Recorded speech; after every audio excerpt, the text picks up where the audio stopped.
So I think S259 really set a great foundation for us to be able to really dial in the feedback from the players and have a long window to be able to kind of go through some different iterations, get feedback on the head shaping, how the golf clubs are interacting with the ground, the optimization of the sole grind. So on S259, we had this starting point of 6 grinds. We looked at the performance characteristics of each, and then also wanted to see, okay, how can we take that a step further and really refine the playing characteristics of these golf clubs. It definitely has a few new ideas to it that I initially like. The 60 degree is just a tough wedge because it's got to do so many different things. And I like the look of having more of a square looking leading edge. I don't want it as curved, but at the same time, the curvature of the club looks nice when you open up the face. And initial reaction for this S259 is that it does have that curvature, but it's not as pronounced. But then the benefit really comes into when you open the face. It feels like you have so much real estate to hit it off of. It doesn't feel like the face is pointing way to the right or the heel is in the way. It just feels very nice and comfortable. So I really like that blend of the two. I'm definitely a good person to test these. Missed plenty of greens, a lot of opportunities to chip. Right off the bat, it feels pretty good. It feels like it has all the kind of elements of the previous tee grind wedges I've played. I do like the shape of the back of the wedge a little bit better, I think. It's a little cleaner. A big thing is when I set it down and open up the club face a little bit, it feels like the bottom of the face is fairly flush with the ground. It feels like I can find the bottom really well and that the sole won't ever get in the way. And I can still use the bounce of the club well. I can go leading edge. Just feel like it's very versatile. But yeah, so far it feels like kind of the same wand in my hand, but better. Yeah.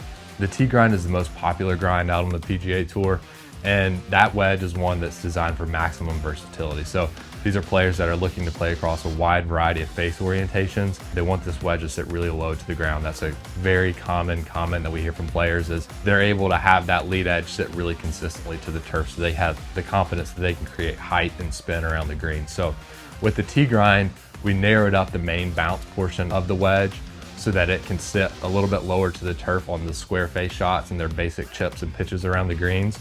But the biggest changes are on the trail edge side of the golf club. So by steepening the trail edge relief anywhere from 3 to 5 degrees, kind of sweeping across the sole, that allows that golf club to sit really low to the turf on those open face shots. That's the really common thing that they say a lot. The golf courses that they play out here are typically really firm golf courses with really tight turf. So having that performance variable, giving them the option to be able to create height around the greens and stopping power is a huge advantage for them. When Kitten texted me about the S259s, I was very excited, especially having Jacob up here, kind of seeing his work being put into a club we can actually see and hit and feel. I love the look of it. It has a lot of characteristics of wedges in the past that I've really liked.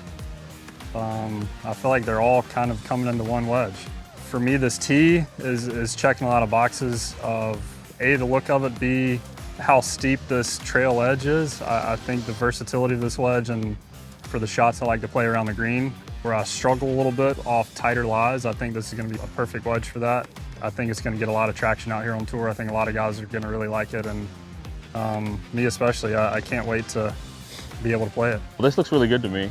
You know, it's more of a rounded look. Down there, I've always been that way. I've always played I would say a wedge that looks and is shaped a little more round compared to more square. Just looking at it for the first time here, it's a really nice look for me. It's great. It sits nice and tight to the leading edge, nice and tight to the turf, which I like. And yeah, I like what I see.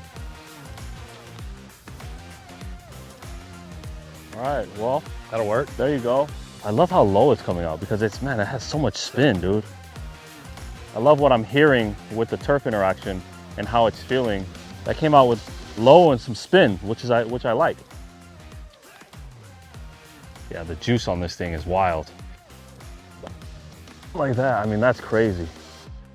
I mean, I'm literally trying to hit that as hard as I can. That was sweet. Yeah, that was nasty. When does this come out? You guys out here teasing me with this thing, I can't even use it?